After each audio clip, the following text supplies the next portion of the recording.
प्रिय भाइयों और बहनों, नमस्कार। आज से ठीक एक माह पहले मैंने कोरोना वायरस संकट से निपटने के लिए इसी तरह आपको संबोधित करते हुए आप सबका सहयोग मांगा था। आपको सच कहूँगा, जब पहली बार कोरोना वायरस से बचाव के बारे में आपसे सहयोग की अपील कर रहा था तो मेरे मन में कई आशंकाएं थी। इतने बड़े प्रदेश के करोड़ों लोगों से अपना व्यवसाय, जीवन पद्धति, आचरण आदि बदलने को कहना और उसका पालन कराना कोई आसान काम नहीं था। लेकिन आप सबने जो अनुशासन, संबल और संकट से निपटने की जिजीविषा दिखाई है वो विलक्षण है। आज छत्तीसगढ़ कोरोना वायरस महामारी के नियंत्रण में पूरे देश के समक्ष उदाहरण बना है। तो इसके मूल में आप लोगों का अपने परिवार, अपने राज्य के लोगों के प्रति त्याग और समर्पण का भाव है। मैं इन सबके लिए आपका दिल से धन्यवाद करता हूं। मैं हमेशा इस सहयोग के लिए आपका ऋणी रहूंगा। मैं धन्यवाद करना चाहूँगा सभी चिकित्सकों, स्वास्थ्य कार्यकर्ताओं, जिला और पुलिस प्रशासन, खाद्य, महिला बाल विकास, नगर निगमों, नगर पालिकाओं, जनसंपर्क विभाग के समस्त कर्मचारियों का, जिन्होंने 24 घंटे इस संकट से निपटने के लिए कार्य किया। मीडिया के बंधुओं, स्वयंसेवी संस्थाओं और सामाजिक संगठनों का भी आभारी रहूँगा, जिन्होंने हर पल हमारा सहयोग किया।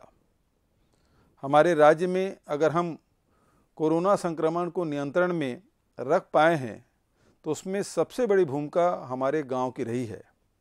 छत्तीसगढ़ गांव का प्रदेश है और हमारे ग्रामीणों ने स्वेच्छा से अपने गांव में जिस तरह फिजिकल डिस्टेंसिंग और साफ सफाई का पालन किया है वो अद्भुत था। मैं हाथ जोड़कर आभार व्यक्त करता हूं। आपको यह जानकर प्रसन्नता होगी कि आज छत्तीसगढ़ की प्रशंसा पूरे देश में हो रही है। रिजर्व बैंक ने हमारी तारीफ की है। कोरोना वायरस नियंत्रण में हम सभी राज्यों में सबसे आगे हैं। यह सब आपके कारण ही है।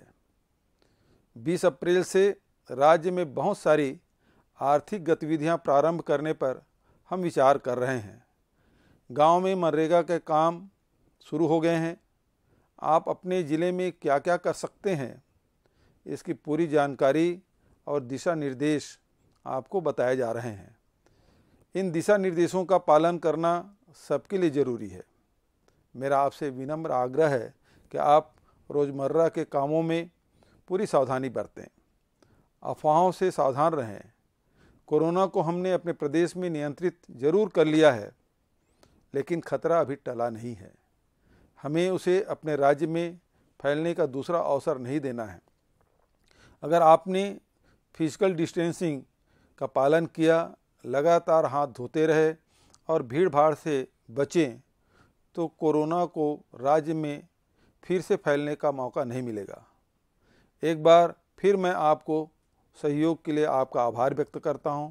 हमारी एकजुटता ही हमारे प्रयासों में पूर्ण रूप से सफल करेगी। धन्यवाद।